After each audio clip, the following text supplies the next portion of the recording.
जी नमस्कार जी। नमस्कार सर। आपका सिंह फाउंड्री सोल्यूशन में आपका स्वागत है। आज हम लोग आपकी बातचीत श्री लक्ष्मी राम जी से करवा रहे हैं, जो फाउंड्री के एक्सपर्ट हैं। आज हम लोग स्टील कास्टिंग में क्या क्या प्रॉब्लम आती हैं और उनके क्या क्या सलूशन हो सकते हैं, उसके बारे में बातचीत करेंगे। हाँ जी लक्ष्मी राम जी, कैसे हो, क्या हाल चाल है? बहुत बढ़िया सर, आप सुनाइए अपना। ठीक है। बढ़िया बढ़िया। आपने पूछा है कि इसमें क्या प्रॉब्लम्स आती हैं जी, स्टील जी। कास्टिंग में। जी। तो सर ये तो बहुत वाइड रेंज है कास्टिंग की। जी उसमें कई तरह की कास्टिंग होती है, जैसे स्टील की भी हुई, एसएस की हुई, एसडीआईएम की हुई, सीआई की हुई, इस तरह की कई हैं। जी सो हम खास करके हम स्टील कास्टिंग की बात कर रहे हैं। जी तो इसमें क्या होता है कि जैसे पिन होल आ जाते जी। हैं, ब्लो होल आ जाते हैं, सैंड आ जाती है कास्टिंग में, और उसके साथ में शिफ्ट भी हो जाता है। जी और कई बार ऐसे होता है कि हमें प्रॉपर्टी नहीं मिली, जी। वो जैसे टेंसाइल स्ट्रेंथ नहीं मिल रही है, तो वो भी एक रीज़न होता है। जैसे केमिस्ट्री हमारी उसमें सही आनी चाहिए, है ना जी। जी। सो इस तरह की कई ज़्यादा प्रॉब्लम्स रहती हैं उसमें। तो उसको ठीक करने के लिए रहता है कि जैसे सैंड हमारी प्रॉपर परसेंटेज में होनी चाहिए। मतलब परसेंटेज इन द सेंस कि उसमें पानी ज़्यादा नहीं होना चाहिए, पानी को मिनिमाइज करके डाला जाए। ये किस डिफेक्ट के बारे में आप बात कर रहे हैं? जैसे पिन होल आ रहा है, पिन होल के बारे में। पिन होल या ब्लो होल जो आ रहे हैं, पिन होल के से बारे बात करूँ तो पिन होल की। जी। पिन होल का रीज़न ये रहता है कि जैसे सैंड में मॉइस्चर ज़्यादा है, जी तो मॉइस्चर कंट्रोल करने के लिए हमें क्या रहेगा कि हम जो सैंड हम बना रहे हैं तो उसमें एक फिक्स कर लें कि इतनी क्वांटिटी इसमें पानी की डालनी है, इतने किलो का बैच बनेगा, उसमें इतने किलो सिलिकेट पड़ेगा, इतना ये जो इंग्रेडिएंट्स हैं वो डालने हैं परसेंटेज के हिसाब से, है ना जी। ओके। जब बन गई तो बनने के बाद उसको हमने मोल्डिंग कर ली। जी मोल्डिंग करने के बाद हम उसके ऊपर पेंट करेंगे। जी। पेंट करने के बाद उसको ड्राई अप करेंगे। ओके। तो ड्राई अप करने मतलब ये बेकअप करते हैं एक टाइप से। जी जी। कि जो बर्नर होता है एलपीजी से, उससे हम उसको थोड़ा टॉर्चर करके जी। उसका मॉइस्चर जो है वो ऑफ करते हैं। ओके। अच्छा, उससे क्या होता है कि हमारे जो पिन होल की जो समस्या है ओके। वो ख़त्म हो जाएगी। अब रहेगी ब्लो होल्स। जी। जो ब्लो होल है सर, उसमें क्या रहता है कि हमारा जो मैथडिंग सिस्टम है या गेटिंग सिस्टम है वो हमारा सही नहीं है। जी इन द सेंस कि हम उसको बेंटिंग नहीं दे रहे हैं प्रॉपर गैस एस्केप करने के लिए। ओके। उसमें गैस एस्केप नहीं हो रही प्रॉपर, या तो हमारी सैंड जो है वो ज़्यादा ही मतलब फाइन है, जी। जिससे कि उसकी परमेबिलिटी कम है। क्या फाइनेंस का क्या आपका स्टैंडर्ड है?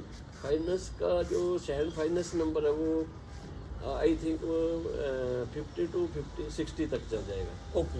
ये तो मतलब इस AFS में हम कवर करें तो कास्टिंग सही आ जाएगी। सही रहेगी, कोई सर। ओके, ठीक है। अच्छा। तो उसके साथ साथ में अगर वो हमारी सैंड कभी फाइन भी आती है तो हमें बेंटिंग सिस्टम इंक्रीज करना चाहिए। जो इंक्रीज करेंगे ज़्यादा बेंट मारेंगे, यानी सूगे ज़्यादा मारेंगे टॉप साइड में। ठीक है। ठीक है सर। तो उससे क्या रहेगा, जब हम पोर करेंगे तो उस टाइम जो गैस बनेगी एस्केप हो जाएगी बराबर। जी जी। उसके गैस निकलने के लिए वहाँ बे बनाए जाएंगे, या उसके ऊपर राइजर वगैरह किस वॉल्यूम के ऊपर कितना राइजर लगेगा, किस हिसाब से लगेगा, ओके। वो मैथडिंग के ऊपर आता है। तो अगर प्रॉपर लगा है तो लगाना है। एक्चुअली जब हम क्लोज करते हैं, बक्सा जब क्लोज करेंगे जी। तो उस टाइम हमें बेंटिंग का खास ख्याल रखना है। ओके। बेंटिंग जो है वो पहले हमने उसको बेंट कर लेना पूरा आर पार करके जी। गैस के लिए। जब उसके ऊपर वेट रखते हैं हम लोग, वेट भी हमें केवल हम बेंट तो मारे होते हैं लेकिन उसके ऊपर हम वेट रख देते हैं। ओके। तो जो बेंट मारा है सर, तो उस बेंट में वो एस्केप नहीं हो पाती गैस, क्योंकि उसके ऊपर वेट आ गया। अच्छा। तो उसका भी हमें ध्यान रखना चाहिए कि हमने कहाँ वेट रखना है, किस लिहाज में वेट रखना है, वो भी हमें मालूम होना चाहिए। ठीक है। सो दैट मतलब वो जो ब्लो होल की बात है, जी। तो ब्लो होल उसका इसमें नहीं आएगा। अच्छा। जब हमारे वेंटिंग प्रॉपर होगी, ठीक है। बेकिंग प्रॉपर होगी, ठीक है ना, एस्केपिंग गैस की एस्केपिंग बराबर हो रही है। कई बार हम लोग क्या करते हैं, स्क्रैच मार देते हैं हल्का हल्का जी। मोल्डिंग के ऊपर, सो दैट उस स्क्रैच के से होकर के गैस बाहर निकल जाए। पार्ट जहाँ वो पार्ट मोल्ड बंद हो रहा है तो पार्ट से निकल जाती है। सो ऐसे भी हम करते हैं इस केस में कि इसका ब्लो हो नहीं है। ओके। और नहीं आता है। फिर शॉर्ट पोर की बात करते हैं, जब हम ढलाई कर रहे जी। हैं तो प्रॉपर एस्टिमेट नहीं हो पाता, लास्ट वाला बक्सा या सेकंड लास्ट बक्सा कहीं ना कहीं पोर हो जाता है, मतलब शॉर्ट पोर हो जाता है, तो उस वजह से भी कास्टिंग हमारी ख़राब हो जाती है, रिजेक्शन होती है ज़्यादा। ओके। देन कई बार ऐसे रहता है कि जैसे हमारी मैकेनिकल प्रॉपर्टी नहीं आ रही है, जी। हमने जो उन स्टैंडर्ड में लिख रखा है, जो स्टैंडर्ड ने दिया कि इतनी चाहिए, इस ग्रेड की इतनी चाहिए, जी। तो उसमें नहीं आ रही है, तो हमें केमिस्ट्री के ऊपर जाना पड़ेगा। ओके। कि उसमें जो हम मेटल तैयार कर रहे हैं उस टाइम हम उसमें कितना सिल्क में एडिशन कर रहे हैं, किस रेंज में रख रहे हैं, ओके। ताकि हम हार्डनेस और उसकी टेंसाइल वगैरह को कम्प्लीट कर पाए, कवर करते हैं। कवर कर पाए। सो ये सब चीज़ें रहती हैं सर इसमें। ठीक है। तो ये जो आपके पिन होल आते हैं, जब ब्लो होल आते हैं, जी जी। इसका मेटलर्जी से भी जो आप मेल्टिंग करते हैं फर्नेस में, हाँ जी। मेल्टिंग से भी कोई डिफेक्ट आते हैं कि नीचे से ही आते नहीं हैं? नहीं आता है सर, वो भी हो सकता है, मे भी नहीं सर। अच्छा। melting जैसे से भी उसमें होता है, क्या, जैसे उस साइड से क्या हो सकता है? उस साइड से रहता है कि मतलब अनस्किल अच्छा। Of the metal, okay. मतलब मेटल पूरी तरह स्किल नहीं हुआ है, ओके। उसको मतलब किल नहीं किया हमने। एल्युमिनियम या दूसरा कैल्शियम सिलिसाइड या दूसरा सिलिकन का पाउडर बना के उसमें जैसे देते हैं, एल्युमिनियम का देते हैं, वो नहीं दे पाए हमने उसको के, हमने पूरा ऑक्सीडेशन नहीं दिया मेटल को। ओके। अगर ऑक्सीडेशन नहीं दिया तो वहाँ पर पिन होल आएंगे पिन होल आएंगे। आएंगे, वो होल द कास्टिंग है। अच्छा। अच्छा, दूसरा ये जो पिन होल हैं, हाँ जी। अगर जैसे हमने उसको लाइनिंग करते हैं, अच्छा। फर्नेस की लाइनिंग करते हैं, ओके। जब फर्स्ट लाइनिंग करते हैं हाँ। उसके बाद जो कास्टिंग पोर करते हैं, क्या उसमें भी डिफेक्ट हो सकते हैं? नहीं नहीं, ऐसा कुछ नहीं। ऐसा नहीं है? नहीं ऐसा अच्छा, उसका कोई ऐसा लेना देना नहीं, नहीं उसका है? कोई लेना देना नहीं होता सर। उसका क्यों नहीं लेना देना होता है कि आप सोच रहे हैं कि नहीं किया है तो हमारी वो थोड़े उसमें मॉइस्चर टाइप रहेगा, तो मॉइस्चर कहाँ रहता है सर? 1700-1600 डिग्री टेम्परेचर पर हम पोर करते हैं, 1650 तक ले जाते हैं टेम्परेचर, तो उस केस में वहाँ वो चांसेस ख़त्म हो जाते हैं सर। ओके। वो नहीं रहता। ओके, उस साइड से नहीं आते। नहीं। तो जो जब हम स्क्रैप लेते हैं, हाँ। स्क्रैप की क्वालिटी से जहाँ जो अलॉय ऐड करते हैं बीच में, क्या उस जगह से भी हमें कुछ प्रॉब्लम हो सकती है? आ सकती है सर। अगर हम स्क्रैप प्रॉपर यूज नहीं करेंगे या ज़्यादा टीन टप्पड़ या कबाड़ साइड करें तो गैस ज़्यादा जनरेट होगी और मेटल जो है वो पूरी तरह किल नहीं हो पाता है ना जी। तो उस केस में क्या है कि वो कास्टिंग में सफ़र करता है। अच्छा, तो उसके लिए क्या करना चाहिए? हमें कास्टिंग स्क्रैप जो है वो प्रॉपर लेनी चाहिए, साफ सुथरी लेनी चाहिए। ओके। मतलब हाँ, इतना ज़रूर है कि मैं नहीं कहता कि 100% आप वही चलाओ, जी। उसमें से कुछ रेशियो बना के चलानी पड़ेगी। अगर आपके पास पुरानी है जो दूसरी भी है तो उसमें रेशियो बना करके, सो दैट हम उसका एग्ज़ाम कर सकें कि बाय द वे ये कितने % चल पाएंगे हमारे, ओके। है ना, इसका एक स्टैंडर्ड बन ठीक जाता है, है। मतलब अगर आपकी स्क्रैप कुछ खराब भी है खराब तो in इसकी the sense, परसेंटेज कम कर हाँ, देंगे, हाँ, yes, sir. ताकि हाई परसेंट गुड क्वालिटी की हो जाए। Yes. अगर थोड़ी बड़ी क्वालिटी खराब भी है तो उसके साथ चल जाती है, थोड़ी परसेंट में उसके साथ चलाते रहे। चलाते रहते हैं, फिर वो ओके। चलती है। तो जो अलॉय यूज करते हैं वहाँ से भी कुछ पिन होल आने के चांस होते हैं? यस सर, वो भी हो सकता है कि उसका रीज़न क्या रहता है कि जैसे मैंने 75% का अगर बाय द वे मैग्नीज लिया है, जी। वो सप्लायर ने मेरे को वही 60% या उसको 50% का दे दिया, जी। तो मैं तो 75 के हिसाब से कैलकुलेट कर रहा हूँ, जी।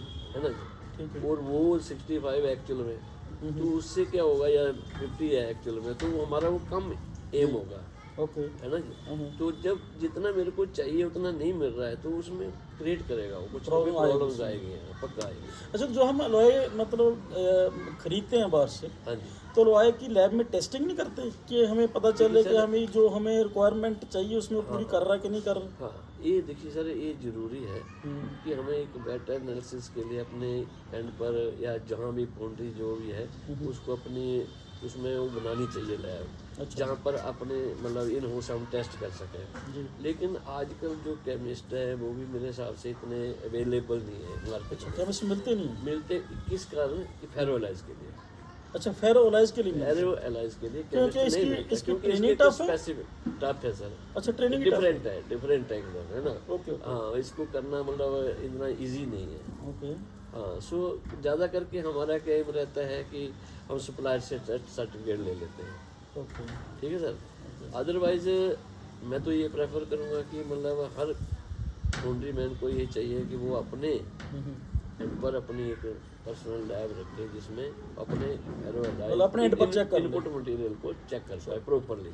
तो उसमें हम कन्फर्म हो पाते हैं कि हमारा इतने इसमें है तो हम उतने ही हिसाब से उसको एडिशन देते हैं। ठीक है। हाँ, तो कई बार क्या होता है, देखिए सर, हमारी 5 टन की फर्नेस चल रही है, जी 5 टन या 10 टन जो भी है, और मैंने उसको 75 के हिसाब से उसको कैलकुलेट किया, एक्चुअल वो उतना नहीं है, ठीक है। तो कम आ गया, तो एक तो हमारा वो ग्रेड भी कम्पिटिटिव नहीं हो पाएगा, ठीक है। है ना। तो उसमें क्या कि 10 टन माल है, अब उसकी कॉस्ट कितनी है, जी वो सारी हीट फेल हो जाएगी। तो ये जो बैकडा रहता है इसका, फैन वाला इसका, ये अपना रहता है। ठीक है। तो ये जो पिन होल या ब्लो होल है, क्या ये लेडल की जो प्री हीटिंग करते हैं उस साइड से भी आ सकती हैं? मे भी हो सकता है, अच्छा वहाँ से भी हो सकता है, क्योंकि उसको लैडल को प्री हीट करना बहुत ज़रूरी है, कंपल्सरी है। Okay. अदरवाइज क्या है कि अगर हमने उसको प्री हीट नहीं किया तो जब पोर करेंगे तो बॉइलिंग करेगा, अच्छा, मेटल बॉयल करेगा तो उसमें गैस इंटरप्ट होगी। अच्छा। ठीक है सर। तो जब हम पोर करेंगे तो वो प्रोडक्ट में आएगी। ओके। और उसके साथ में जो सैंड क्वालिटी है हमारी ना सर, वो भी कई बार सैंड भी आ जाती है। जैसे हम रेडियोग्राफी करते हैं तो रेडियोग्राफी में वो हमें सफ़र करता है, सैंड आ गई, गैस आ गई, है ना जी। कई बार यूटी में फेल हो जाता है। जी जी। सो ये चीज़ों के लिए हमें मतलब जो एक कम्पैक्ट एटमॉस्फेयर में कास्टिंग को करते हैं हम लोग। ओके। पूरा अपना जो पैरामीटर है उनको सेट करके जी तभी उसकी ट्राई करते हैं। अदरवाइज कोई कहीं, ये तो टीम वर्क है, फंक्शन बहुत है, जी जी। तो कहीं ना कहीं से वो अगर हम लूज रहेंगे या उसको फॉलो नहीं करेंगे प्रोसीजर को, तो कहीं ना कहीं से वो हमें डिफीट करेगा। ओके। हाँ जी। तो क्या इस जो पिन होल या ब्लो होल है, इसका जो हमारे मेटल का टेम्परेचर है, जो हम लिक्विड मेटल पोर करते हैं, जी उसके टेम्परेचर से भी कोरिलेशन है? उसकी टेम्परेचर से है। अच्छा। देखिए पिन होल की तो मैं बात नहीं कर सकता, लेकिन उससे क्या डिसएडवांटेज रहते हैं, एक तो वो पार्टी में माल जाम हो जाएगा अगर कम रहेगा टेम्परेचर, लो टेम्परेचर बाल्टी में जाम हो सकता जाम हो सकता है। जब पोर करेंगे तो पोरिंग नहीं होने देगा, है। ठीक है। प्रॉपर वो लैपिंग आएगी ठीक है। मेटल में। अगर हाई रहे टेम्परेचर तब क्या प्रॉब्लम हो सकती है? तब वो सैंड को डिफ्यूज कर देगा, हाँ, फ्यूजन फ्यूजन पॉइंट ज़्यादा बढ़ जाएगा। तो इसका भी एक मिडल कोई टेम्परेचर की रेंज है, ठीक है। उस रेंज में ही रखना पड़ेगा।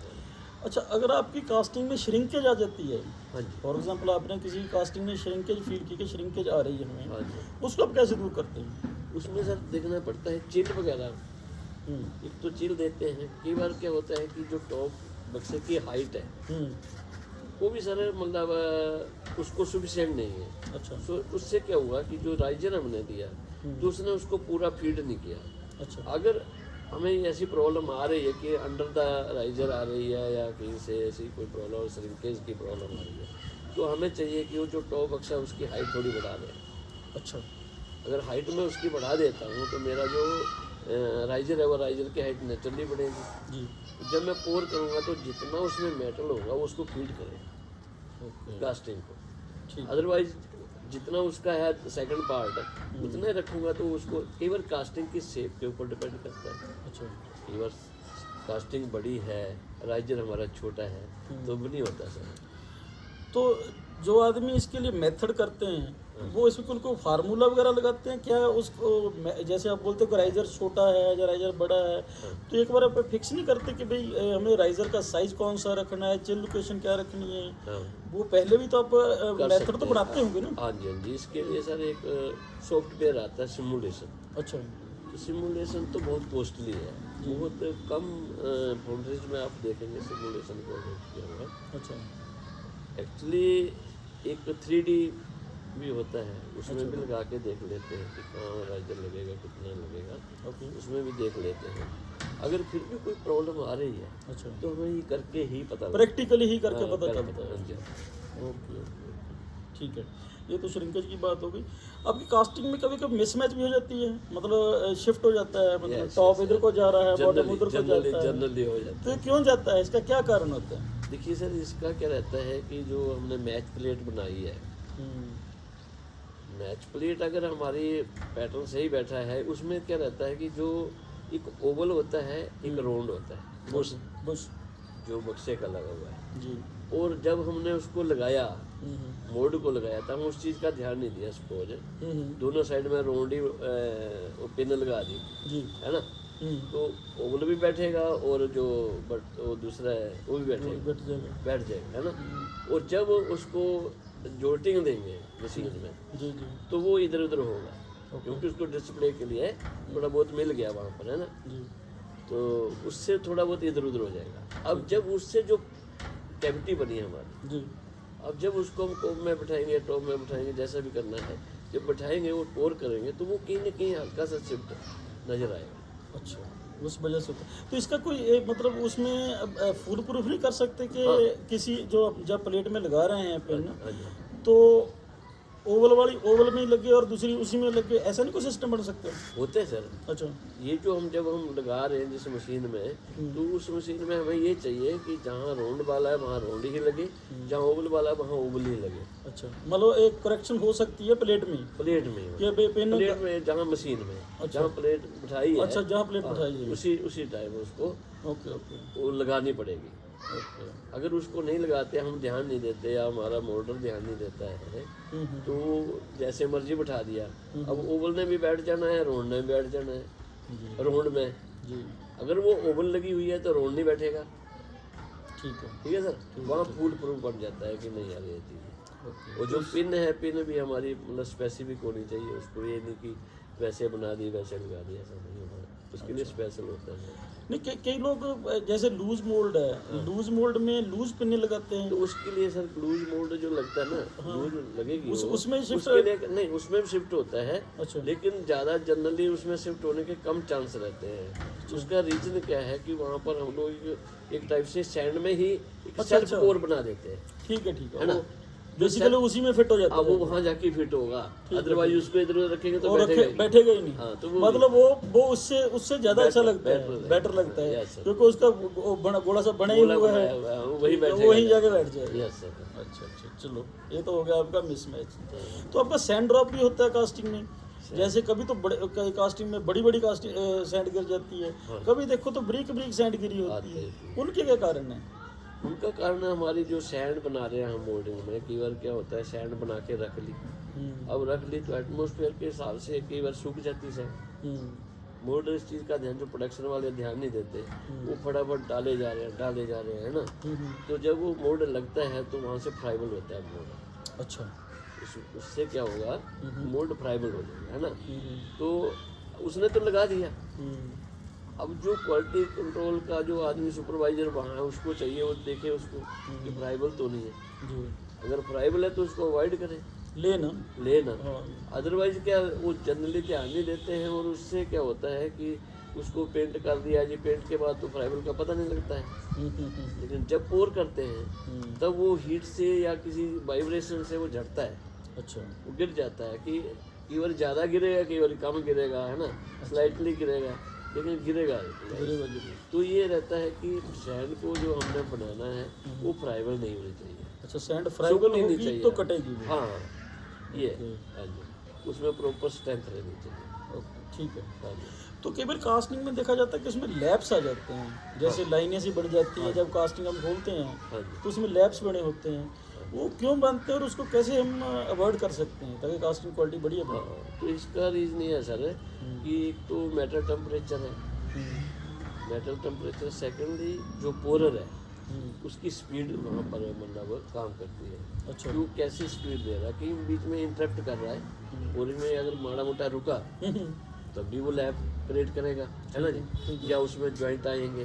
ओके, सो इन चीज़ों का उस टाइम ध्यान रखना होता है। जो पोरर होता है उसको भी एक स्पीड से, जो कांस्टेंट स्पीड है उसको रखना होता है, कितनी तेज़ी से देना, कितनी हाइट से देना है, वो वर्कर को सिखाया जाता है, उसको बताया जाता है ना जी। तो वो चीज़ का वहाँ सुपरवाइजर को इस चीज़ का ध्यान रखना होता है कि यार हाइट ज़्यादा तो नहीं। अच्छा, जब राइजर आपका नेक तक आने लगा तब उसको बोलो स्लो तो स्लो करेगा, तो धीरे धीरे अगर वो देगा अप टू द लेवल, तो मेरे हिसाब से जो मेटल का जो स्पीडी था वो अपनी जगह पर आ जाएगा, और आने के बाद उसको जब धीरे धीरे फीडिंग होगी ऊपर जाएगा तो वो नेचुरली अपने इस समय वो शिफ्ट के मतलब उसमें नहीं आएगा, उसमें श्रिंकेज या कोई ऐसा नहीं आएगा। अच्छा, एक कभी कभी देखते हैं कि जैसे बेंट है, बेंट दिया हुआ हाँ है, जी। जैसे फॉर एग्जाम्पल मैंने कई बार देखा है कोई बैज की कास्टिंग होती है, अच्छा। बैज की कास्टिंग में टॉप में बेंट दिए होते हैं, जी जी। जब वो बेंट को बाद में काटते हैं तो अंदर से खाली निकलते हैं, नहीं, वो आपने देखा कभी? होता है सर, अच्छा। जनरली होता है। मैं तो आपको क्या बताऊँ कि एक जगह मेरे को बुलाया था किसी ने, अच्छा तो मैं वहाँ गया, वहाँ देखा तो वहाँ सेल्फ सैंड से वो मोल्ड बनाते थे, अच्छा 4 शूटर से मोल्ड बनाते थे। वो कहीं जा कर के बाहर कास्टिंग करवाते हैं। अच्छा अपने यहाँ मोल्ड बन गया और हमने ले जाकर किसी कास्टिंग से उसको पोर कराया। ओके तो उन्होंने ये हीरो होंडा जो बनता है इसी का कोई पार्ट था सर। अच्छा तो उसमें मैंने देखा कि वो जब उन्होंने मेरे को बुलाया तो ऑफिस में बैठे थे, हम्म, तो उन्होंने मेरे को बोला कि ऐसी प्रॉब्लम आती है। हम्म, उन्होंने सा करके रखा हुआ था पीस को, अच्छा बीच में खाली था टोटली। अच्छा बाहर से ठीक है, लेकिन बीच में उन्होंने सा जब किया था तो देखा तो बीच में खाली है। अच्छा तो देखा तो मैंने कहा सर ये तो प्रॉब्लम है एक।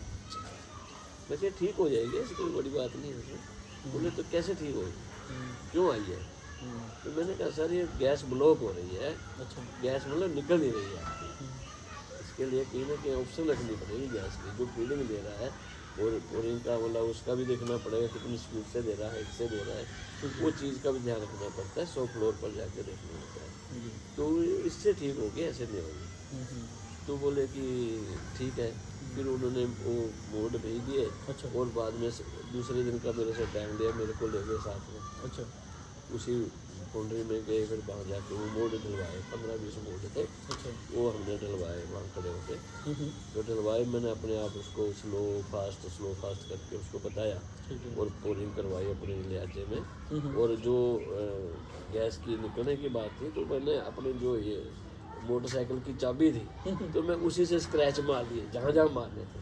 अच्छा जहाँ मेरे को लग रहा है कि स्टक करेगा यहाँ आकर के मेटल, जो उसकी मतलब फ्लोबिलिटी है जी। तो ये स्टक कर रही है, तो मैंने वहाँ पर उसको ठीक है थोड़ा स्क्रैच मार के उसकी गैस का वे बना दिया। ठीक ज़्यादा मोटा स्क्रैच नहीं किया, ठीक है, हल्का हल्का स्क्रैच हल्का मार के 2-4 ऐसे ऐसे मार के सारे मोड ने और क्लोज कर रखे। उसके बाद में पोरिंग में उसको किया, तो उन्होंने मेरे को तकरीबन कोई 4-5 दिन के बाद फीड दिया उसका कि नहीं सर वो बिल्कुल सही होगी प्रॉब्लम, हम बिल्कुल कॉन्फिडेंट हो गया। मैंने एक नहीं 2-3 नहीं टर्मिनल डलवाई है, तीनों मेरी ठीक आई। ठीक है कास्टिंग बाद में हाँ, उसके बाद ठीक रही है, तो मेरे को भी खुशी हुई। मैं कहा ठीक है सर। तो उन्होंने बेचारों ने मेरे को बोला कि आप मेरे को कंसल्टेंसी लो, मेरे पास आओ, रोज आओ, ऐसे करके चलो वहाँ भी किया मैंने जी जी और उनका सोल्व हो गया। उसके बाद उनके यहाँ क्रैक आने लगे, अच्छा किसी दूसरी कास्टिंग में क्रैक आ गया। अच्छा स्टील की थी हाँ, स्टील की थी, अच्छा वो सेल सैंड में ही थी। अच्छा तो क्रैक आने लगा तो बोले कि सर वो तो प्रॉब्लम ठीक है पर एक दूसरी कास्टिंग में हमें क्रैक आ रहा है सर। अच्छा तो उसके लिए तो मैंने देखा, मैंने कहा सर क्रैक का इसमें तो इस जो मोड था उसके हिसाब से तो बड़ा कुछ नहीं लग रहा था, पर मेरे को लगा कि कहीं ना कहीं जो वेट है कास्टिंग पे, वो बोर्ड के ऊपर जो वेट दिया एक्सेस में दे दिया, अच्छा या उसको रिलीज नहीं किया ड्यूरिंग सोडिफिकेशन। ड्यूरिंग सोडिफिकेशन उसको रिलीज नहीं किया। जी सो मैं कहा सर ये भी उसी तरह जाएगी, मेरे को 100 फ्लोर पर जाना पड़ेगा और वहाँ पर जाके देखना पड़ेगा रीज़न क्या है। तो बोले कि ठीक है। अच्छा तो मैं क्या चिल का सिस्टम है, चिल तो वहाँ लगेगी नहीं क्योंकि रिड्यूस हो रहा है, जहाँ सेक्शन चेंज हो रहा था वहाँ पर क्रैक आ रहा है। अच्छा तो मैंने कहा चिल का भी इतना बड़ा इशू नहीं है, पर इसको मतलब वहाँ जाके देखना पड़ेगा। तो मैं गया, फिर सर हम लोग गए, मालिक भी थे साथ में, तो गए हम लोग। तो जैसे पोरिंग हुई तो मैंने जैसे पोर हो गया, तो जब हमने जैसे अभी ये पोर किया मैंने, एक मोड पोर किया, दूसरे में पोरिंग में 11 बाल्टी ले, अच्छा दूसरी बाल्टी उधर से आई वो पोरिंग में, तो मैंने इधर से वो हटा दिया अच्छा वेट उसका हटा दिया। वैसे ही ऐसे फॉलो करता गया, क्योंकि इमिडिएटली मैंने हटाया नहीं, लिक्विड मेटल होता है कहीं भी निकल सकता है। तो वो ड्यूरिंग सोल्डिफिकेशन में वही बात है कि टाइम का देख के कितने टाइम में मैं वो मतलब सॉलिड हो गया होगा, तो मैंने उसका वेट रिलीज कर दिया ऐसे ऐसे करके सारे करके उनको बोला कि इतने टाइम में मैंने इसको हटाना है, तो वो भी प्रॉब्लम सॉल्व हुई सर।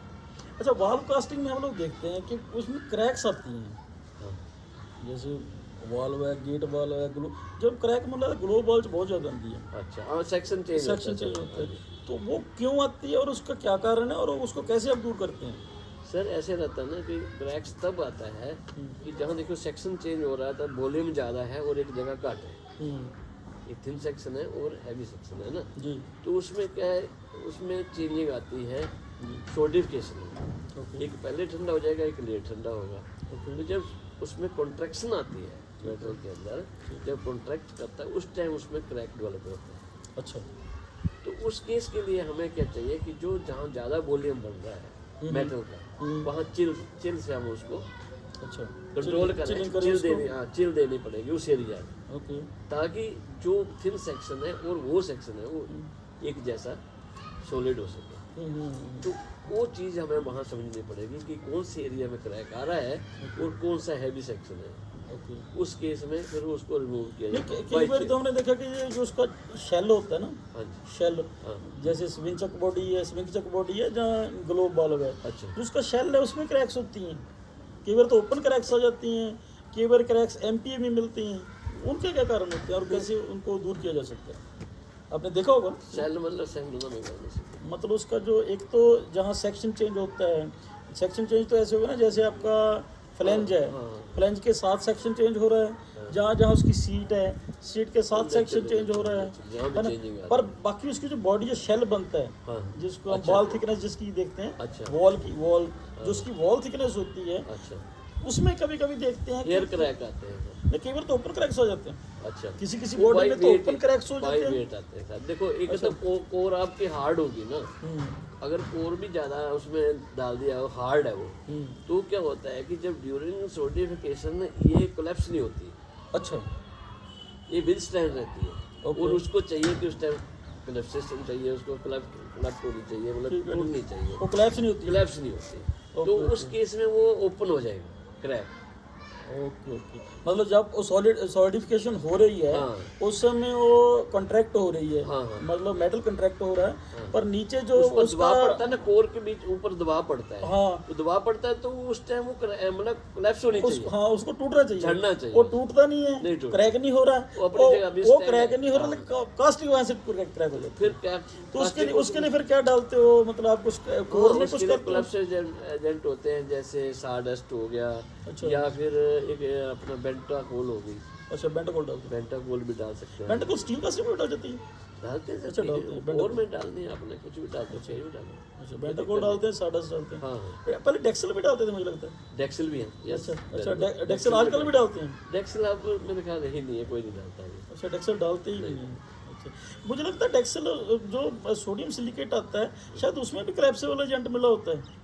नहीं वो जो कोर के लिए पहले आता है। था सर, वो मतलब कॉस्टली बहुत होता है कुछ। अच्छा उसकी कॉस्ट हाँ उसकी कॉस्टली है, फाउंड्री वाले इस चीज़ पर नहीं जाते। वो होता है सर, हमने कार्सिल 9, एक कार्सिल 9 प्रोडक्ट होता था, वो खास करके उसमें एक इन्वर्टर शुगर आती थी, अच्छा के बीच में रहती थी। हाँ जी सर। ओके अब वो क्वालिटी हम बनाते नहीं, अगर बनाते भी हैं तो गार्गी वगैरह बनाती थी, अच्छा लेकिन वो यहाँ लेते नहीं है, उसका रेट हाई है। अच्छा आजकल तो मैं कहता हूँ जो फाउंड्री हैं ऐसे है कि उनका स्टैंडर्ड मतलब स्टैंडर्ड ही गिर गया है। अच्छा मैं ऐसे बात करता भी अच्छा नहीं लगता हूँ, लेकिन लोग इस चीज़ को प्रेफर नहीं करते। वो कहते सिलिकेट चेक जैसा भी है। अच्छा हम लोग पहले सिलिकेट को भी चेक करते हैं सर, जी जी उसमें सोडा सिलिका की रेशियो हाँ कि नहीं है। बराबर होनी चाहिए। आजकल क्या है, फ्री सिलिका डाल के वो हमने बोमिंग तैयार है, लोग क्या करते हैं, बोम चेक करते हैं। सोडियम सिलिकेट का बोम देखेंगे, बोम ठीक है, बोम को क्रिएट करने के लिए अगला फ्री सिलिका डाल देता है। अच्छा अच्छा है ना जी। तो फ्री सिलिका उसमें नहीं चाहिए। अच्छा वो मतलब जैसे हम जिस रेशियो में उसको बनाना है, मेल्ट करना, उसी रेशियो में होना चाहिए सोडियम सिलिकेट, है ना। अच्छा तो वो चीज़ें हैं। आजकल मैं देखता हूँ काफ़ी क्वालिटी में लोग, पर उस चीज़ को हम मालिक से भी बात करते हैं, ऐसे कई बार मालिक मानते हैं, कई बार नहीं। मतलब अब देखते हैं कि जैसा अपना सिस्टम Actually अपर इंडिया में था, नहीं अपर इंडिया Upper जैसा India की सिस्टम हम बात- लोग बनाते हैं। अपर इंडिया जैसा तो बन ही नहीं सकता कोई। अच्छा। लेकिन मैं उसकी भी बात नहीं करता सर। मालिक लोग भी क्या करेंगे, एक्चुअली कंपटीशन हार्ड है, मतलब बाहर से प्राइस नहीं मिलता। प्राइस नहीं मिलता। अच्छा इसलिए वो इनपुट की कॉस्ट ही कम कर लेते हैं। हाँ वो तो करनी पड़ेगी सर, सर्वाइव हाँ करना तो तो कुछ ना कुछ तो जब करना पड़ेगा। नफा ही नहीं होगा तो फिर कैसे काम करेंगे? नेचुरली सर, ये तो कोई दोस्त नहीं। अच्छा अच्छा, एक मैंने कभी कभी देखा है कि चिल ब्लो आ जाता है, जहाँ चिल रखी होती है ना जी उसकी जगह गैस होती है, over size, chill over size होती है। ओवर साइज हो जाएगी, अंडर साइज हो जाएगी। अच्छा अच्छा, उसकी वजह से एक्चुअली हाँ नेचुरली सर, अगर ज़्यादा जल्दी जाते ही मेटल ठंडा हो गया तो क्या होगा, अच्छा अच्छा है ना जी। जैसे ही मेटल ने मोटी- उसके ऊपर रन किया तो वही ठंडा हो गया मेटल है, तो क्या करेगा वो मतलब वो मोटी नहीं होनी चाहिए। तो मोटी क्या क्या in the generally sense, sir, thickness वो- क्या रखते हैं उसकी? क्योंकि वो ये डिपेंड करता है कि कितना वॉल्यूम कहाँ बन रहा है, अच्छा जितना वॉल्यूम बन रहा है उसी हिसाब से उसमें चिल देनी पड़ती है। कई बार छोटी चिल लगती है, कई बार बड़ी बड़ी मोटी लगती है ओके। है ना, इंच की भी लग जाती है कि हाँ हाँ, वो तो सेक्शन थिकनेस पर ही डिपेंड करेगा ना कि चल हमने कितनी मोटी लगानी है। सर। अच्छा अच्छा अच्छा, हमने देखा कि कई कई जगह वो बने होते हैं कोर रखने के लिए, जैसे अपने इंडिया में बना हुआ था, ओवन बने होते हैं। ओवन का क्या रोल रहता है इसमें? नहीं, इसमें बहुत बड़ा रोल है सर ओवन का। इससे क्या होता है ना, जो कोर बनी है उसकी क्योर, उसको क्योर प्रॉपर क्योर हो जाती है। अच्छा। और अगर वो नहीं है तो हम क्या करते हैं, बर्नर से करते हैं। तो बर्नर जो चलाता है, तो मेरे जैसा ही होगा, कोई नॉलेज नहीं है, बाय द वे तेजी से उसको छोड़ दिया गैस को, तो जोर से करेगा तो वो उसका आउटर सरफेस जल जाएगा, अंदर से वो गीला रहेगा, है ना जी। क्योर होने से पूरा क्योर हो जाता है, वो अंदर जो तक उसको पूरा। आप ओवन में रखते हैं, हाँ हाँ। ओवन में रखते हैं Slow तो heating लगती है ना स्लो हीटिंग लगती है, लेकिन वो अंदर तक पक जाता है। अच्छा अच्छा अच्छा अच्छा, तो उस वजह से उसमें डिफेक्ट आने के चांस चांस बहुत कम रहते हैं, ऑलमोस्ट निल हो जाते हैं। बहुत कम रहते हैं, बहुत कम हो कोर जाते हैं। कोर जो है वो झटती नहीं है। अच्छा ये रहता है। अच्छा, कई बार हम लोगों ने देखा कि हमने मोल्ड लगाया, हाँ जी, बंद कर दिया, हाँ जी। और जब हमने उसमें पोरिंग किया तो लीक हो जाता है। हाँ, वो ऐसा क्यों होता है? जॉइंट के ऊपर ऐसे रहता है ना सर, हम्म, कि कई बार क्या होता है कि जो मोल्ड लगा हुआ है हम्म, उस वो बर्न हो जाता है मोल्ड? उस पर। हाँ, क्या होता है उस पर मेटल चढ़ जाता है कई बार, है ना। अच्छा। जहाँ पार्टिंग लाइन बन रही है ना, हाँ, हाँ। दोनों की, हाँ। तो इस पर थोड़ा ओवर साइज की मेटल का एक छोटा कण डिपोजिट हो गया, जम हो गया उसके ऊपर, वो हमने हटाया नहीं, गौर नहीं की, अच्छा। हम उसके ऊपर लगाए जा रहे हैं, है ना। हाँ, हाँ, हाँ। कभी सैंड उस लेवल में लग जाएगी तो वो लीक नहीं करेगा। अगर कभी उस सैंड अंडर साइज में उसमें हो फिर जाएगी वो तो वो उसके ऊपर बैठेगा लगेगा। नहीं, तो वहाँ से लीक कर जाएगा।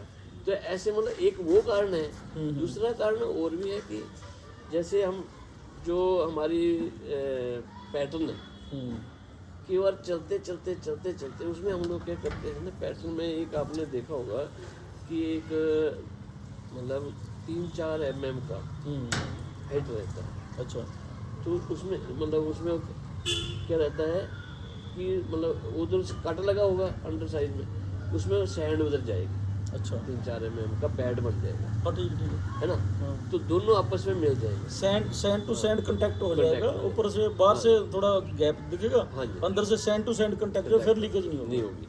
अच्छा, कई बार क्या होता है बनाते बनाते वो पैटर्न में वो घिस जाता है, अच्छा। हम गौर नहीं करते, काफ़ी टाइम चल गया वो, ओके तो वो पतला पड़ गया। ठीक है। तो अब सैंड भी बीच में वहाँ पर आ गई, दूसरी भी आ गई, वो आपस में कॉन्टेक्ट ही नहीं हो रही है, हम गौर नहीं कर रहे, तो वहाँ से वो लीक कर रहा है। जैसे कई कई पैरामीटर में मैं ऐसे कह सकता अच्छा, कभी कभी हमने देखा कि बॉटम से लीक कर जाता है बक्सा, वो मतलब एक तो पार्टी लाइन हो गई, हाँ एक हमने पोर किया, हाँ। और कई बार भरने के बाद निकल जाता है, पूरा भर गया, सारा कुछ ओके हो गया, उसके बाद नीचे से सारा निकल गया। सारा निकल गया। ये डिपेंड करता है सर कि जो हम लोग उसमें सैंड दे रहे हैं, अब उसमें कितनी थिकनेस रख रहे हैं। अच्छा।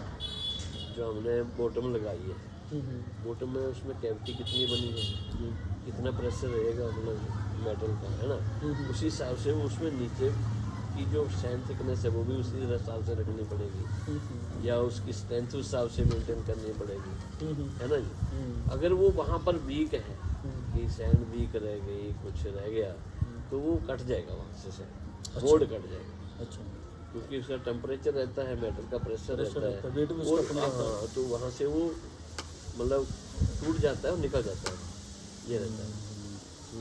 तो उसके लिए फिर क्या प्रिकॉशन क्या लेते हो? कैसे वही सैंड का जो एक तो जो नीचे बेड है वो बराबर आना चाहिए सर। सैंड का हम बेड भी बनाते हैं ना नीचे की, जैसे मोल्ड रखा, हाँ, हाँ। तो मोल्ड को पूरा रखना चाहिए, टिका होना चाहिए उसके ऊपर। ये नहीं कि मतलब ऊबड़ खाबड़ जगह है, कहीं से उठा है, कहीं से नीचे है, कहीं बैठा ही नहीं है मोल्ड। तो अब क्या हुआ, अगर बैठा नहीं है तो उधर से मैंने मेटल पोर किया, तो मेटल उसको जो बियर नहीं कर रहा है थिकनेस उसका, तो वहाँ से वो डाउन हो रहा है, टूट रहा है। अगर उसके नीचे बेड प्रॉपर दिया हुआ तो वो उसको सपोर्ट दे रहा है, अच्छा फिर लीकेज के चांस कम होते हैं। ठीक है। मतलब एक तो उसकी जो सैंड की थिकनेस है Thickness और पैटर्न उसकी- के ऊपर वो ज़्यादा होनी चाहिए हाँ जी, ताकि उसको प्रेशर को झेल सके। हाँ जी, और दूसरा जो उसका लेवल का है bed है, level लेवल है बराबर। वो बराबर होना चाहिए और सैंड लूज होनी चाहिए। लूज होनी चाहिए। हाँ हाँ जी। ठीक है। आपके हिसाब से और क्या क्या डिफेक्ट आते हैं स्टील कास्टिंग में? कोई ऐसा डिफेक्ट जो हमने बात ना किया हो? जनरली तो सारे डिफेक्ट तो कहें तो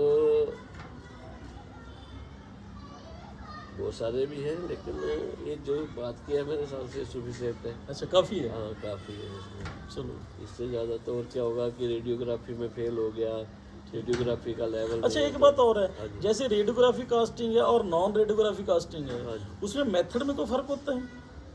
सर मेथड में कुछ डिफरेंस करते हैं कि ऐसे ही सेम ही होता सबका? नहीं, उसमें क्या रहता है कि देखिए जो हम कहेंगे कि रेडियोग्राफी है, जी रेडियोग्राफी लेवल 1 में जाती है, जी तो हम लोग इसकी भी कैटेगरी है ना, जी जी है ना, तो वो 1 लेवल में जाती है रेडियोग्राफी कास्टिंग कोई भी रहेगी, तो उसके लिए हमें प्रिकॉशन लेनी ही पड़ती है अच्छा है ना जी। उसके लिए सैंड की क्वालिटी, उसके ऊपर थिकनेस, उसके ऊपर मोल्ड का पेंट, ये वो प्रिकॉशन लेनी पड़ेगी, या सैंड कौन सी यूज़ करनी है वो रहता है, कौन सी सैंड में इसको बनाना है, नोक मिल्क में बनाना है या सिलिकेट में बनाना है, कौन सी चीज़ बनाना है ना, तो ये रहता है। अब रहेगी बात जो दूसरी हम नॉन रेडियोग्राफी कहते हैं, तो वहाँ पर मनोबल ऐसा हो जाता है हमारा कि यार नॉर्मल है, और तो उतनी लोग केयर नहीं करते, उतना केयर नहीं मतलब जितनी लेंगे। केयर रेडियोग्राफी क्वालिटी को देते हैं उतनी केयर मतलब आदमी को ही पता होता है कि नॉर्मल है जी, नॉर्मल है, इसका रेडियोग्राफी होना और रेडियोग्राफी होना नहीं है, वो ऊपर से सर्फेसिस की सही आ गए हाँ। तो ओके है, कोई बहुत ज़्यादा इशू इन द सेंस कि वैसे पिन होल नहीं, क्रैक नहीं होने चाहिए, वो तो खैर गौर करते ही हैं, लेकिन बीच में अगर कहीं बड़ी मोटी सैंड भी रह गई या कुछ ऐसा आ गया बीच में इन्वॉल्व हो गई, तो उसको कौन कैसे ये करेगा। लेकिन जब रेडियोग्राफी करेंगे तो उसमें वो आ जाएगा, एक्सपोज हो जाएगी, वो सामने है, गैस है वो सामने है ना जी। ठीक है। तो उस केस में वो प्रिकॉशन लेनी पड़ती है, और उसमें एक्स्ट्रा मतलब प्रिकॉशन लेनी पड़ती है बस। अच्छा कई बार हम लोगों ने देखा कि कस्टमर कंप्लेंट करते हैं हाँ जी, कि भाई हमने आपने कास्टिंग भेजी, हाँ, हमने प्रेशर टेस्टिंग पर लगाई, जैसे वॉल्व है, हाँ जी, प्रेशर टेस्टिंग में लीक हो गई। अच्छा। अब ये लीकेज क्यों होती है? प्रेशर टेस्टिंग में लीक क्यों कर जाती है कास्टिंग? ये रहेगा कि जो कोर है हमारी ओवर साइज तो नहीं बन रही है, इवन मैंने बताया था ना कि पैटर्न घिस जाता है, अच्छा ये पैटर्न घिस जाता है, कोर का पैटर्न ही है, अच्छा वो थोड़ा थोड़ा थोड़ा थोड़ा घास लगता है, उसका साइज इंक्रीज हो जाता है ओके ना जी। और उसका साइज इंक्रीज होने से वहाँ बाल थिकनेस कम होगी, ओके है ना। अब कितना प्रेशर हम दे रहे हैं तो वो क्या उसको वो झेल रहा है कि नहीं झेल रहा तो है। जब हम डिस्पैच करते तो बाल थिकनेस चेक नहीं होती? नहीं, बाल थिकनेस कई जगह करते हैं, कई बार नहीं करते हैं सर।